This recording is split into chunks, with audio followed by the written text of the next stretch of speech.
Hi friends, இது PR walks and tax நம்ம YouTube channel. நம்ம சேனல்ல இருந்து நல்ல நல்ல கதைகள் நம்ம கொடுத்துட்டு இருக்கோம். சிறுகதைகள், நாவல்கள் எல்லாமே வந்துட்டு இருக்கு. குடும்ப கதைகள், கிரைம் நாவல்ஸ் எல்லாமே உங்களுக்கு பிடிக்கும். அது எல்லாமே நீங்க கேட்கணும் அப்படின்னா சப்ஸ்கிரைப் பண்ணிடுங்க. அப்பதான் நம்ம சேனல் நோட்டிபிகேஷன் உங்களுக்கு வந்த உடனே கிளிக் பண்ணி அதில் இருக்கக்கூடிய கதைகள் எல்லாமே நீங்க கேட்கலாம். கண்டிப்பா உங்களுக்கு பிடிக்கும். கேட்டுட்டு லைக் பண்ணுங்க, ஷேர் பண்ணுங்க, கமெண்ட் பண்ணுங்க. ஸோ இந்த வீடியோல கேட்கக்கூடிய கதை திரு சுஜாதா அவர்கள் எழுதிய மறுபடியும் கணேஷ் அப்படிங்கிற ஒரு கிரைம் த்ரில்லர் நாவல். அதனுடைய பகுதிகள் தான் இப்ப கேட்டுட்டு இருக்கோம். அடுத்த பகுதியை இந்த வீடியோல இப்ப கேட்க போறோம். கேட்கலாமா? மற்றொரு குற்றம், பகுதி 5 மற்றும் இறுதி பகுதி. அத்தியாயம் 8. பிரபாகர் விளக்கை போட்டார். தன் கோட்டை கழற்றினார். வா, உள்ளவா, வெக்கப்படாத என்று கூறினார். அவருடன் உள்ளே வந்த பெண்ணுக்கு 19 வயதுதான் இருக்கும். மெல்லிய உயர்தர ஜார்ஜெட் சேலை அணிந்திருந்தாள். நிறைய பவுடர் அணிந்து நெற்றியில் சின்னதாக பொட்டு இட்டுக் கொண்டிருந்தாள். கைகளில் வளையல்கள் பேசின. குண்டுமல்லி சரம் ஒன்று சூடிக்கொண்டு அந்த அறையையே வாசனைக்குள்ளாக்கினாள். உட்காரு. அவள் மௌனமாக உட்கார்ந்தாள். ஏதாவது சாப்பிடுறியா? இல்ல, வேண்டாங்க. சாப்பிட மாட்டியா? நீங்க சாப்பிடுங்க. அவள் தன் பூச்சரத்தை கவனமாக எடுத்து மேஜை மேல் வைத்தாள். பெட்ரூம் எங்க இருக்கு? அந்த ரூம்ல வேண்டாம். இங்க படுக்கை இல்லையே. சோஃபா இருக்கு, போதும். விளக்கு இருக்கட்டுங்களா? இருக்கட்டும். ஜன்னலை சாத்தியறலாமா? சாத்தியறலாம். அவள் ஜன்னலை சாத்திவிட்டு திரையை இழுத்து மூடிவிட்டு வந்து சோஃபாவில் உட்கார்ந்து தன் நகத்தை பார்த்து கொண்டாள். பிரபாகர் தன் அறைக்கு சென்று சட்டையை கழற்றிவிட்டு முகத்தை அலம்பிக் கொண்டு பைஜாமா குர்த்தா அணிந்து கொண்டு பர்ஸை எடுத்துக்கொண்டு ஹாலுக்கு வந்தார். அந்த பெண் அருகே இருந்த ஸ்டார் டஸ்டை புரட்டி கொண்டிருந்தாள். அவர் வந்ததும் அதை வைத்துவிட்டு அவரை எதிர்நோக்கினாள். வாங்க என்று தலையை கோதிக்கொண்டே அவரை அழைத்தாள். பிரபாகர் அவள் அருகில் உட்கார்ந்தார். அவளுடைய மார்பில் காது வைத்து கேட்டார். அவளுடைய உடம்பில் துணி எதுவும் இல்லாத நிலையில் அவர் அவள் உடம்பெங்கும் தொட்டார். அங்க போய் நில்லு என்று அவளை பார்த்து கூறினார். அவள் நின்றாள். பின்னால் இருந்த கண்ணாடியிலும் நின்றாள் அவள்.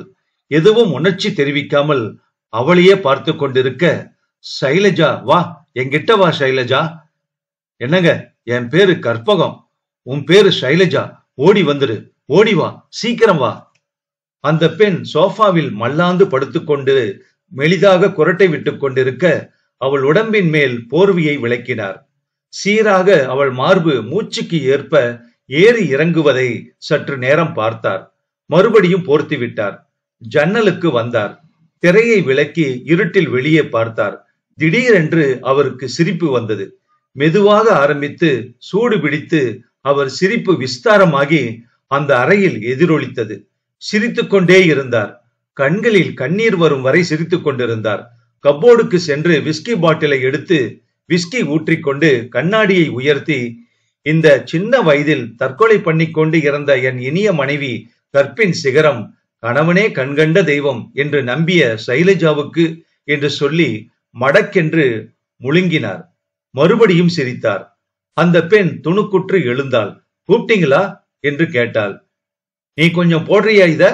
இல்ல, வேண்டாங்க, நீங்க சாப்பிடுங்க. சைலஜா, ஒருத்தனாலையும் கண்டுபிடிக்க முடியாது இனிமே. அவ்வளவுதான். Case close. தீந்து போச்சு. வா, வந்து என் மடியில படுத்துக்க, வா. அந்த பெண் புரியாமல் அவர் அருகில் சென்றாள். அவளை மடியில் கிடத்தி கொண்டு மெதுவாக அவளை சீராட்டினார். ஷைலஜா, இனிமே நான் உன்னை ஒண்ணுமே செய்ய மாட்டேன். நீ என்னோட குழந்தை மாதிரி, பாப்பா மாதிரி. நீ என்னோட குழந்தை. நீதான். தூங்குமா, தூங்கு என்றார் அவர். அத்தியாயம் 9. காலையில் கணேஷ் எழுந்தபோது, குட் மார்னிங் பாஸ் என்றான் வசந்த். கணேஷ் கடிகாரத்தை பார்த்தான். மடையா, எழுப்புறதுக்கு என்னடா? சாரி பாஸ், 2 நாளா கண் முழிச்சிருக்கோம். உங்களுக்கு ரெஸ்ட் தேவைப்படும்னு தான் எழுப்பல. இல்லன்னா கோர்ட்ல போய் கொட்டாவி விடுவீங்க. அந்த தயால் போயிட்டானா? காலையிலேயே கிளம்பி போயிட்டான். சாயங்காலம் வரேன்னு சொன்னான். உங்களோட பேசணுமா அவனுக்கு? வசந்த், இன்னைக்கு கோர்ட்ல என்னென்ன வேலை இருக்கு? டாட்ஸ் கேஸ் இன்னைக்கு ஹியரிங்க்கு வருது பாஸ். 1921 ஆக்ரா முனிசிபல் போர்டுக்கும் அசர்ஃப் லாலுக்கும் ஒரு கேஸ்ல ஒரு ஜட்ஜ்மெண்ட். வசந்த், நேத்துக்கு கனவுல மறுபடி சைலஜா வந்தா. எனக்கு சுப்புலட்சுமி வந்தா பாஸ். பேரை மாத்திக்கிறியான்னு சத்தியம் வாங்கிட்டேன். சைலஜா தான் தீர்ந்து போச்சே. போய் குளிச்சுட்டு வாங்க பாஸ். பிரேக்ஃபாஸ்ட் ஆர்டர் பண்ணியிருக்கேன். No more Shailaja. ஏற்கனவே நம்ம டைம் ரொம்ப வேஸ்ட் பண்ணியாச்சு. ரொம்ப வேலை தங்கி போச்சு அப்படியே என்றான் வசந்த். கணேஷ் குளிக்கும் போது உடம்பில் சோப்பு போட்டு கொண்டு கழுவும் போது சைலஜாவின் நினைவுகளும் அந்த சோப்பு நீரில் கரைந்து வடிந்து செல்வது போல உணர்ந்தார். இன்னும் 2 மணி நேரங்களில் கோர்ட்டில் சட்டங்களின் சிக்கலில் சைலஜாவின் கடைசி ஞாபகங்களும் தேய்ந்துவிடும். இருந்தும் குளித்து விட்டு உடையணிந்து கொண்டு வெளியே வரும்போது கணேஷ், வசந்த், நீ என்ன அடிக்காம இருந்தா இன்னும் 2 விஷயத்த நீ கண்டுபிடிக்கணும். 11 மணிக்கு தானே கோர்ட்டுக்கு போக போறோம். அதுக்குள்ள வசந்த் அழுத்து கொண்டு, சைலஜா பத்தியா என்று கேட்டான். ஆமாடா, நான் அம்பேல், விட்டு தள்ளுங்க பாஸ். என்ன? இல்லடா, இதுதான் கடைசி, இதோட விட்டுறேன். சொல்லுங்க பாஸ். அந்த டிரைவரை மறுபடி போய் பாரு. பார்த்து 2 விஷயங்களை கேட்டு தெரிஞ்சுக்கோ. ஒண்ணு, நீ அவனை விசாரிச்சு போனதை பத்தி பிரபாகர் கிட்ட சொன்னானா? 2, எப்போதோ ஒரு பாட்டில் விஸ்கி வாங்கிக்கிட்டு வந்தேன்னு சொன்னான்ல, சரியா அது என்னைக்குன்னு இதை மட்டும் கேட்டு தெரிஞ்சுக்கிட்டு வாடா. எதுக்காக பாஸ் இந்த வெட்டி வேட்டை? எனக்கு என்னவோ பிரபாகர் தானே வந்து கடிதத்தை அனுப்புனது நான் தானு ஒத்துக்கிட்டதுல ஒரு செயற்கைத்தனம் தென்படுது. நாம அது பத்தி விசாரிச்சுக்கிட்டு இருக்கோங்கிறது தெரிஞ்சதுனாலதான் அவர் அவசரமா வந்து ஒத்துக்கிட்டாரோன்னு எனக்கு சந்தேகம். அதனால இப்ப என்ன பாஸ்? மனுஷன் எழுதியிருக்குன்னு ஒத்துக்கிட்டான், ஏன்னு சொல்லிட்டான். அவன் தானாக ஒத்துக்கிட்டு இருந்தா என்ன, பயந்து போய் ஒத்துக்கிட்டு இருந்தா என்ன? நீ கண்டுபிடியேண்டா. அப்புறம் அந்த விஸ்கி பாட்டில், டிரைவரு முதல் நாள் ஒரு முழு விஸ்கி பாட்டில் வாங்கிக்கிட்டு வந்ததா சொன்னான் இல்லையா? ஆமா, முதல் நாள் பிரபாகர் ஊருக்கு போயிருக்கார். மறுதினம் பின்னிரவுல தான் திரும்பி வந்திருக்கார். ஆனா அந்த விஸ்கி பாட்டில் நாம பார்த்த போது ஏறக்குறைய காலியா இருந்திருக்கு. இதுக்கு என்ன அர்த்தம்? யாரோ அன்னைக்கு வந்து விஸ்கி சாப்பிட்டு இருக்காங்க. அது யாரு? யூ மீன் சைலஜாவை மத்தியானம் யாரோ பார்க்க வந்திருக்காங்க. வந்தவன் விஸ்கி சாப்பிட்டு இருக்கான், அப்படித்தானே பாஸ்? ஆமாண்டா. இது ஒரு புது லைன் தான் பாஸ். பாஸ், யாரா இருக்கும்? தயாளா இருக்கலாமா? இருக்கலாம். அவன் டெலிபோன் செஞ்சேன்னு சொன்னான். அங்கே போனதா சொல்லலையே. பொய் சொல்லி இருக்கலாம்ல. எதுக்கும் இந்த 2 விஷயத்தையும் விசாரிச்சுக்கிட்டு நீ கோர்ட்டுக்கு நேரா வந்துரு. நாம் அப்புறம் பார்க்கலாம். இந்த கேஸ் நம்மளை விடாது போல இருக்கே. பார்த்தலாம்டா என்றான் கணேஷ். அத்தியாயம் 10.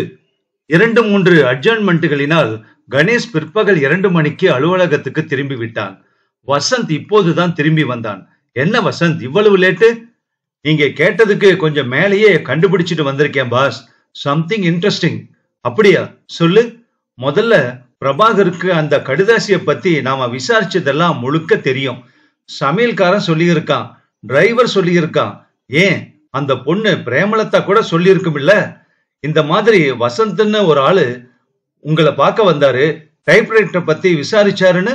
ஆமா, வாஸ்தவம் தான்டா. அப்புறம் அந்த டிரைவர் முழுசா விஸ்கி பாட்டில் வாங்கிட்டு வந்தது முதல் நாள் தான். அன்னைக்கு காலையில தான் பிரபாகர் பெங்களூர் கிளம்பி இருக்காரு. சாயங்காலம் இவன் வாங்கி சமையல்காரங்கிட்ட கொடுத்துருக்கான். அவன் அதை எடுத்து கப்போர்டுல வச்சிருக்கான். எனக்கு என்னவோ அந்த சமையல்காரன் எடுத்து குடிக்க துணிஞ்சிருப்பான்னு தோணல. அப்புறம் ஒரு சுவாரஸ்யமான விஷயம் பாஸ். சொல்லுடா. அந்த வீட்டுக்கு போன போது முதல்ல வீட்டுல ஒருத்தரும் இல்ல, பூட்டி இருந்தது. சும்மா வீட்டை சுத்திட்டு வந்தேன். பின்பக்கம் ஒரு காலி மனை இருக்குது. ஓரமா வேலி போட்டு இருக்குது. ஓரத்துல சிமெண்ட்ல அகலமா ஒரு குப்பை கூட இருந்தது. அதுல ஒரு பெரிய பொட்டலம் என்ன கவர்ந்துச்சு. என்ன செய்யறது, என் விதி. கணேஷ் கிட்ட வேலை செஞ்சா குப்பை தொட்டிய கூட பொறுக்கி ஆகணும்னு அந்த பொட்டலத்தை எடுத்து பிரிச்சு பார்த்தா, என்னடா? என்ன சஸ்பென்ஸ்? டன்டடாங். ஏய் சொல்லுடா, என்னடா அது? கண்ணாடி துண்டுகள், கிழிஞ்ச போட்டோ, படசட்டங்களின் துண்டுகள். போட்டோ என்னங்கிறீங்க? அந்த கல்யாண போட்டோ இல்ல? Correct boss. அந்த குப்பைய பாக்குறீங்களா? அப்படியே பிரீஃப் கேஸ்ல திணிச்சுக்கிட்டு வந்திருக்கேன். கணேஷ் பார்த்தான். போட்டோவின் துண்டங்களை சேர்த்து பார்த்தான். ஷைலஜாவின் முகம் தெரிந்தது. கண்ணாடி துண்டு சில இடங்களில் ஒழுங்காக வெட்டப்பட்டிருந்தது. கணேஷ் நெற்றியை சுருக்கி கொண்டு யோசித்தான். பாஸ், இந்த கேஸ் எனக்கு புரியல, புரியவே இல்லை என்றான் வசந்த். எனக்கு கொஞ்சம் புரிய ஆரம்பிச்சிருக்கு. வசந்த், ஒரு பேப்பர் பென்சில் எடுத்துக்க. நான் சொல்றத கேள்வி கேட்காம எழுதிக்கப்பா. வசந்த் ஓகே பாஸ் என்றான். கணேஷ் யோசித்து யோசித்து சொன்னான். காலையில சைலஜா எழுந்திருக்கிறா, உற்சாகமா இருக்கா, சமையல்காரன அன்பா விசாரிக்கிறா, டீக்காக ட்ரெஸ் பண்ணிக்கிட்டா, வேலைக்காரன வீட்டுக்கு போக சொல்லிடுறா, அப்புறம் மாண்டிசோரி பள்ளிக்கு போறா, அங்க தன்னோட சிநேகிதிய பாக்கறா. எழுதுடா. கொஞ்சம் இருங்க பாஸ், பென்சில் ரொம்ப சின்னதா இருக்குது, எழுதுறதுக்கு கஷ்டமா இருக்கு. இந்த ஆபீஸ்ல வேற பென்சிலே கிடையாதாடா? இந்த புழுக்க பென்சில் தான் அகப்பட்டதா உனக்கு? ஆமா, இவ்வளவு சின்ன பென்சில் எங்கே கிடைச்சது உனக்கு? வசந்த் அந்த பென்சிலை பார்த்தான். இது ஏது? இந்த 1 இன்ச் பென்சில் நம்ம கிட்ட கிடையாது. ஞாபகம் வந்துருச்சு பாஸ், அது சைலஜா வீட்டுல கிடைச்சது. அன்னைக்கு ராத்திரி டெலிபோன் பண்ற போது நம்பர் குறிச்சிக்க கீழே கிடந்தது, எடுத்துக்கிட்டேன். ஞாபகம் இருக்கு, அப்படியே பைக்குள்ள போட்டுக்கிட்டேன் போல இருக்கு. எங்க அதை கொடு பார்க்கலாம். கணேஷ் அந்த பென்சிலை வாங்கி பார்த்தான். மிக சிறிய பென்சில், 2 பக்கமும் சீவி இருந்தது. அந்த சீவல் வினோதமாக இருந்தது. வசந்த், அந்த பென்சிலை அந்த வீட்டுல தான் எடுத்தியா? நிச்சயமா தெரியுமாடா உனக்கு? நிச்சயம் பாஸ். ஏன் கேக்குறீங்க? இந்த பென்சிலை பார்த்ததும் என்ன தோணுது உனக்கு? பணக்கார பென்சிலா தோணல இது. வேற எதுவும் உனக்கு தோணலையா? வேற என்ன? முட்டாளே, இது ஒரு தச்சன் உபயோகப்படுத்துற பென்சில்டா. எப்படி சொல்றீங்க பாஸ்? எப்படி சீவி இருக்குது பாரு. பிளேடால இப்படி சீவ முடியுமா? இல்ல ஷார்பனரால சீவ முடியுமா? பின்ன பட்டைய செதுக்கி இருக்குடா பாரு. அது ஒரு தச்சனுடைய பட்ட சீசலால தான் முடியும். அப்ப வீட்டுக்கு ஒரு தச்சன் வந்திருக்கான், போறப்ப விட்டுட்டு போயிருக்கான். கண்ணாடி, போட்டோ கண்ணாடி. வசந்த், வெயிட் அ மினிட், கிடைச்சிருச்சு. I got it Vasanth, I got it. Oh my God என்று பதறினான் கணேஷ். என்னப்பா சொல்றீங்க? இப்ப என்ன ஒண்ணு கேட்காதரா, டிஸ்டர்ப் பண்ணாத. உடனே திங்கட்கிழமை பேப்பரை எடு, எக்ஸ்பிரஸ். என்ன பாஸ், எட்ரானா? வசந்த் அலமாரிக்கு சென்று சமீப திங்கட்கிழமையின் எக்ஸ்பிரஸ் பேப்பரை எடுத்து வந்தான். பாரு, பெங்களூர்ல இருந்து சென்னைக்கு காலையில பிளைட் இருக்குதா பாரு. ட்ரெயின், பஸ் அண்ட் ஏர் டைமிங்ஸ்னு ஒரு பக்கத்துல போட்டு இருக்கும் பாரு. வசந்த் பார்த்தான். இருக்கு பாஸ், காலையில 10:30 மணிக்கு IC 560. குட். அங்கிருந்து பெங்களூருக்கு திரும்பி போறதுக்கு என்ன பிளைட் சாயங்காலம் பாரு. மறுபடி பார்த்து, இருக்கு பாஸ், 7 மணிக்கு பிளைட் 509 என்றான். கிரேட் வசந்த், ஷைலஜா தற்கொலை பண்ணிக்கலடா, கொலை செய்யப்பட்டிருக்கா. என்ன சொல்றீங்க பாஸ்? கொலையா? யாரு? பிரபாகர், மிஸ்டர் பிரபாகர். எப்படி எப்படி சொல்றீங்க பாஸ்? எட்ரா பேப்பரை வசந்த், எழுதிக்கோ. இப்ப எல்லாம் கிளியர் ஆயிடுச்சு. சொல்லுங்க பாஸ். கணேஷ் மிக வேகத்தில் சொல்லிக் கொண்டு வந்தான். பிரபாகர் ஷைலஜாவை சந்தேகிக்கிறார். பயமுறுத்தல் கடிதம் அனுப்பி அவள் பணம் எடுக்கிறாளா பார்க்க விரும்புகிறார். பெங்களூர் போகிறார். அங்கே மனம் தள்ளாடுகிறது. அன்று மாலை ஷைலஜா தயாளை சந்திக்கிறாள். அது விவரம் தெரிந்தோ அல்லது மனம் சஞ்சலத்தாலோ, இல்லை கடிதம் அனுப்பியவர் அவளை வேவு பார்க்க ஒரு ஆளையும் நியமித்திருக்கலாம். மறுதினமே கோபத்துடன் பிளைட்டில் திரும்பி வந்திருக்கிறார். கோபத்தில், மன சஞ்சலத்தில் விஸ்கி சாப்பிட்டிருக்கிறார். அவள் வந்ததும் அவளுடன் சண்டை போட்டு குடிவெறி, பொறாமை, தன் குறை எல்லாம் சேர்ந்து வெடிக்க ஒரு கயிற்றை எடுத்து 2 சுற்று சுற்றி இருக்குகிறார். எனவே கழுத்தில் 2 நீல கோடுகள். கொன்றுவிட்டு அவளை அதே கயிற்றில் மாட்டி படுக்கை அறையில் தூக்கு போல தொங்குவிட்டு அதை தற்கொலை என்று நிரூபிக்க மிக திறமையாக செயல்பட்டிருக்கிறார். எல்லா ஜன்னல்களையும் சாத்திவிட்டு ஒரு ஜன்னல் கண்ணாடியை மட்டும் உடைத்து அதன் வழியே கைவிட்டு அரைக்கதவை உள்பக்கம் தாளிட்டு விட்டு திரைகள் மறைத்திருக்க ஒரு தச்சனை கூட்டி வந்து அந்த உடைந்த ஜன்னலையும் தாளிட்டு விட்ட பின் அதற்கு வேறு கண்ணாடி பொருத்துமாறு செய்திருக்கிறார். புதிய கண்ணாடிக்கு அப்போது எங்கே போவது? எதிரே திருமண போட்டோவின் கண்ணாடி. அதை அறுத்து பொருத்திவிட்டு தச்சனை அனுப்பிவிட்டு உடைந்த கண்ணாடியையும் மர சட்டங்களையும் பொட்டலமாக்கி வெளியே குப்பை கூடையில் போட்டுவிட்டு டாக்ஸி பிடித்து விமான நிலையம் சென்று மாலை 7 மணி பிளைட்டை பிடித்து திரும்ப பெங்களூருக்கு சென்று ஹோட்டலில் போய் படுத்து விட்டார். எப்படி வசந்த்? வசந்த் பிரமித்து, மை காட், இது சாத்தியமா பாஸ்? திருப்பி படிச்சு பாரு, எங்கேயாவது தப்பு இருந்தா சொல்லு. நடந்திருக்குமா நடந்திருக்காதா? என்னடா? வசந்த் அந்த காகிதத்தை மறுபடியும் படித்தான். பாஸ், யூ ஆர் கிரேட், எல்லாம் பொருந்தது. இப்ப என்ன செய்யறது? கணேஷ் கைகடிகாரத்தை பார்த்தான். நாம மிஸ்டர் பிரபாகரை போய் பார்க்கணும். ஆபீஸ்ல இருப்பார் பாஸ். ஆபீஸ் கூடாதுரா, வீட்ல தான் பார்க்கணும். முதல்ல அந்த ஜன்னலை நாம பார்க்கணும். ஜன்னல் வழியாக கைவிட்டு கதவை உள்பக்கம் தாளிட முடியுமாங்கிறத உறுதிப்படுத்திக்கணும். சாயங்காலம் அவரை போய் பார்க்கலாம். அது வரைக்கும் இது பத்தி யாருகிட்டையும் பேசாத. என்ன, 4 மணிக்கு கோர்ட்டுக்கு மறுபடி போக வேணும் பாஸ். அப்புறம் அங்க போகலாம். ஐ த்ரில்டு. எனக்கும் கொஞ்சம் பல்ஸ் எகிரி இருக்கு வசந்த். சரி வா, அந்த பையன் தயாள் வந்தா கிளார்க்கு கிட்ட சொல்லி வை, இருக்க சொல்லி. அவனோட நான் கொஞ்சம் பேச வேண்டி இருக்கும் என்றான் கணேஷ். அத்தியாயம் 11. மாலை 3 மணிக்கு தயாள் கணேஷின் அலுவலகத்துக்கு வந்தான். கணேஷ், வசந்த் இருவருமே அப்போது இல்லை. அங்கிருந்த கிளார்க், உட்காருங்க, வந்துருவார் என்று கூறினார். தயாள் அந்த ஆபீஸ் அறையில் உட்கார்ந்தான். சுற்றிலும் பார்த்தான். அலமாரி நிறைய, மேஜை நிறைய, கப்போர்டு நிறைய சட்ட புத்தகங்கள். அவன் உட்கார்ந்தான். சிகரெட் பற்ற வைத்துக் கொண்டான். ஆஸ்ட்ரேயை தேடினான். அதில் சிகரெட்டு சாம்பலை தட்டும் போது மேஜையின் மேல் இருந்த காகிதம் அவன் கவனத்தை கவர்ந்தது. ஆஸ்ட்ரே மேஜை மேல் இருந்தது. தயாள் அந்த காகிதத்தை எடுத்து உட்கார்ந்து கொண்டு நிதானமாக படித்தான். அத்தியாயம் 12. கணேசும் வசந்தும் இரவு சுமார் 7 மணிக்கு பிரபாகரின் வீட்டை அடைந்து மணிப்பொத்தானை அழுத்தினார்கள். பதில் இல்லை. இன்னும் ஆபீஸ்ல இருந்து திரும்பி வரல போல இருக்கு. கணேஷ் கதவை தட்டினான். கதவு திறந்து கொண்டது. உள்ளே இருட்டாக இருந்தது. சுவரில் தடவி சுவிட்சை தட்டினான். வெளிச்சம். மிஸ்டர் பிரபாகர், மிஸ்டர் பிரபாகர் என்று அழைத்தான். ஹால் காலியாக இருந்தது. கணேசுக்கு அந்த ஜன்னலை முதலில் பார்க்க வேண்டும். அதில் இருந்து படுக்கை அறையின் கதவை உள்ளே தாளிட முடியுமா என்று பார்க்க வேண்டும். கணேஷ் அந்த ஜன்னலுக்கு அருகில் சென்றான். சாத்தி இருந்தது அது. திரை மறைத்தது. அதற்கும் கதவிற்கும் உள்ள தூரத்தை மனதில் குறித்து கொண்டான். படுக்கை அறை கதவை திறந்து பார்க்கலாமா? பாஸ், பிரபாகர் வந்துட போறாரு என்றான் வசந்த். வரட்டும்டா, வரட்டும். கணேஷ் கதவை திறக்க முயற்சித்தான். கதவு உள்பக்கம் தாளிடப்பட்டிருந்தது. திடுக்கிட்டான் கணேஷ். கணேஷ் அந்த அறை விளக்கின் வெளி சுவிட்சை தட்டினான்.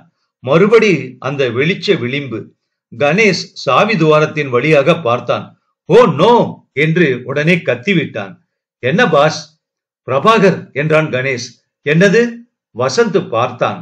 பிரபாகர் தூக்கில் தொங்க அவர் கால்கள் தெரிந்தன. வசந்த் பதறி போய் பின்வாங்கினான். என்ன பாஸ் இது? இதுக்கு என்ன அர்த்தம்? மற்றொரு தற்கொலையா என்று கேட்டான். அதே இடம், அதே அறை, அதே விதம். எல்லா கதவும் சாத்தியிருக்கே. அதே முறையா? நீ என்ன சொல்ற வசந்த்? தயாள் நம்ம ஆபீஸ்ல நான் எழுதி வைத்தத பார்த்திருந்தா? பார்த்து என்னடா சொல்ற? தயாள் தச்சு வேலை தெரிஞ்சவன் பாஸ். என்கிட்ட சொல்லி இருக்கான். Don't be chilli. கற்பனையை ஓட விடாத. கணேஷ் டெலிபோன் அருகில் நிதானமாக சென்று நிதானமாக அந்த எண்களை சுழற்றினான். ராஜேந்திரன், மறுபடியும் கணேஷ், மறுபடியும் ஒரு தற்கொலை. சுஜாதா அவர்கள் எழுதிய மறுபடியும் கணேஷ் நாவல் முற்றும். இந்த நாவல் சம்பந்தப்பட்ட உங்க கருத்தை கமெண்ட் பாக்ஸ்ல பதிவு பண்ணுங்க.